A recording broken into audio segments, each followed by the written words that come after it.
Welcome back and thanks for coming. We're going to be reviewing how to document interventions from your work list. Interventions default to your work list based on a standard of care for inpatient units and based on the patient's chief complaint within the emergency department. Your default page to open your patient's chart is to the work list. You can see the work list button highlighted here on the right. You know you are within the patient's chart because the header will display the patient's last name and first name, their age, sex, and date of birth, their location, any allergy information, their code status. Will also display their height, weight, their admission status, and then their registration, both medical record and account number. In addition, by clicking on the little I next to the patient's name, you would be able to see more detailed information in regards to the full allergies and more information about the patient's resuscitation status and if they do have a history of MRSA or VRE. By selecting back, you can close that. We're going to review the work list. The work list is set up to only display the interventions that are associated to your provider type. It is divided into various columns. The first column will display A for assessments, I for interventions, or in the emergency department setting, T for treatments. The second column is the name of the care item that you will be documenting to. The third column with a little clipboard is the frequency that can be assigned to a particular item. Once a frequency is assigned, a clock will appear with a designated frequency attached to it. The third column with the question mark will indicate information is attached. An A will appear when there is associated data. A P will appear when there is a protocol or a care statement attached. An I will appear when there is specific information that has been added and will be viewable within the care plan. An A will appear for associated data, and an O will appear if this intervention has specific order instructions attached to it. The last done column will allow you to view the history of an assessment. It will also be a place where you will be able to undo or edit documentation. The status or due column is what your work list sorts by, noted by the small upside-down triangle. This will be the time that next documentation is due on your work list. You can change the status of an assessment or intervention by left-clicking in this field and then changing to complete or to hold as needed. Note in this column, green text indicates an assessment is due now, black text indicates it's due in the future, and red text indicates it's overdue.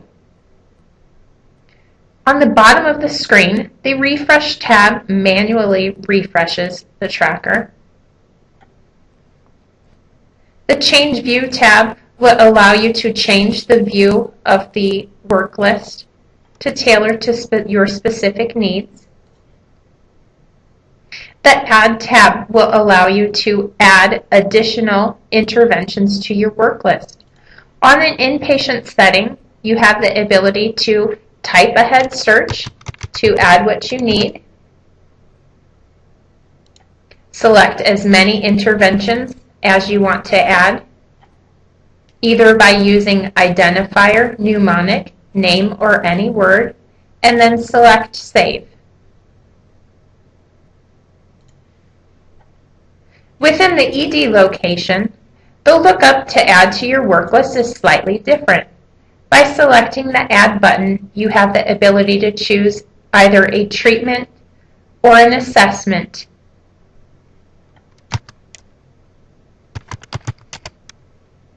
And then using the same process by selecting the assessment and selecting Save. This will add the patient to your work list.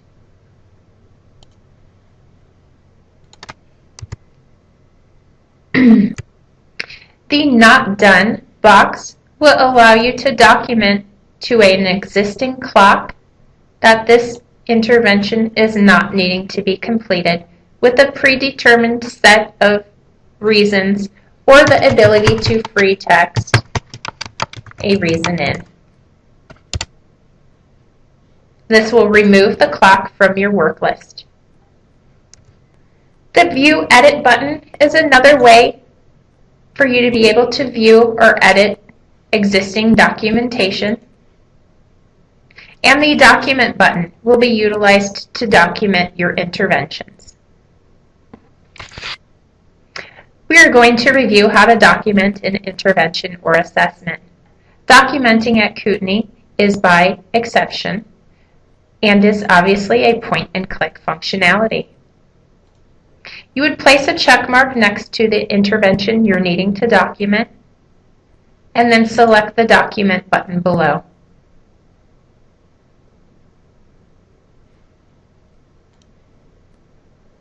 Answers within that have a circle only allow you to answer one or the other. Answers with a square would allow you to place a multiple responses. You have the ability to free text in open areas.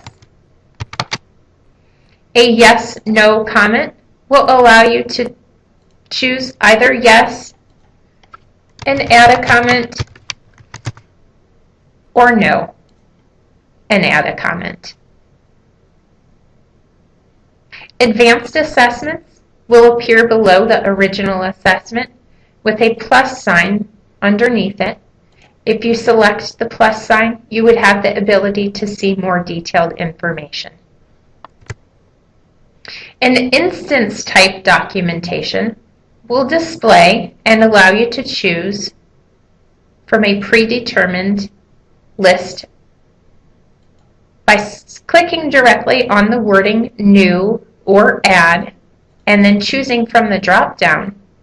You have the ability to add a particular area, and then documentation opens below. To add an additional area, again, just click directly on the wording and choose from the drop-down arrow. And you can continue this for as many new locations as you need.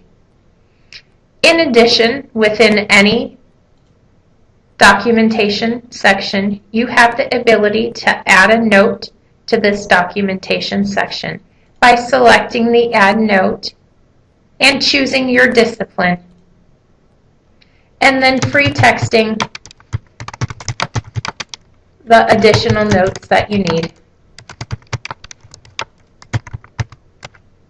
Remember, you have the ability to spell check your note and then select OK when you're completed.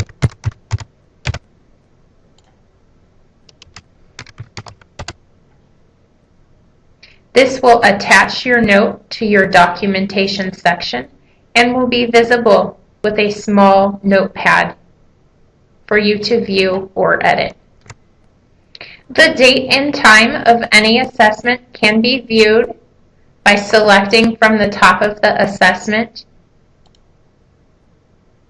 and also allow you to edit the date and time by selecting the blue arrow and then changing the date and time as you need.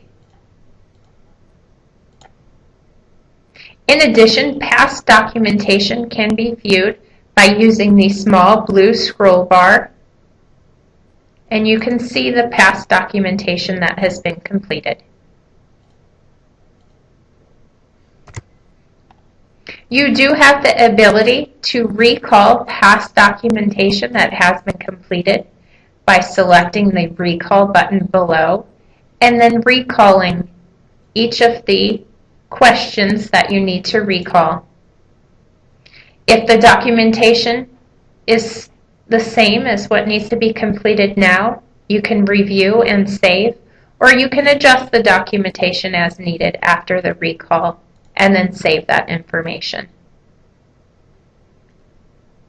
Notice you get a Done in the Now column. Multiple sets of interventions can be documented at one time. In addition, the same intervention can be documented multiple times by placing your check marks and then selecting Document.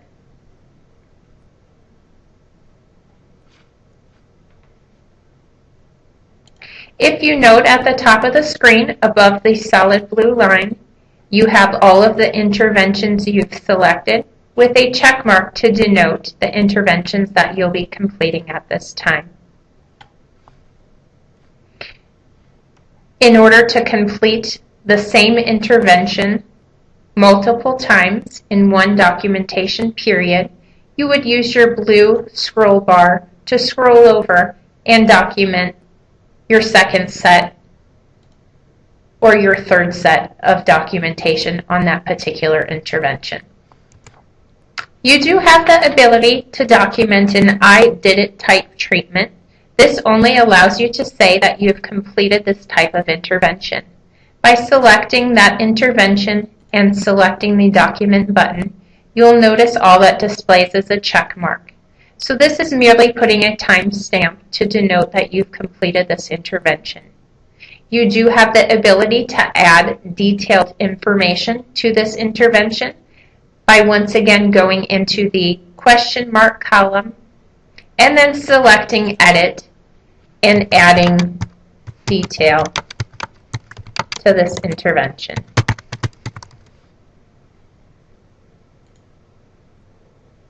And the back button to get back to your work list. As I said in the past, there are multiple ways to view and edit your existing documentation.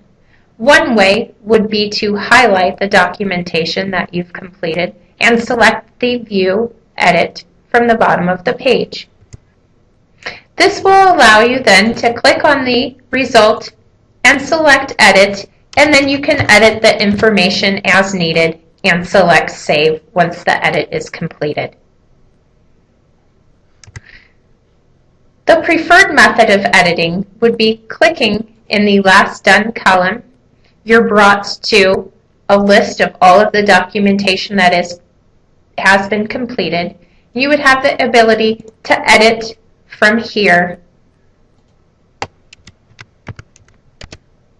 and select Save.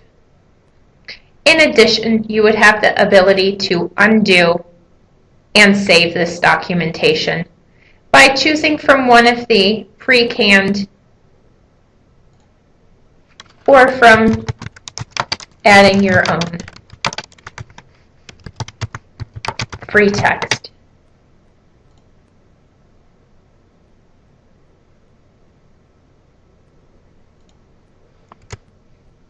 Thank you for joining us and learning how to document on your work list. We will look forward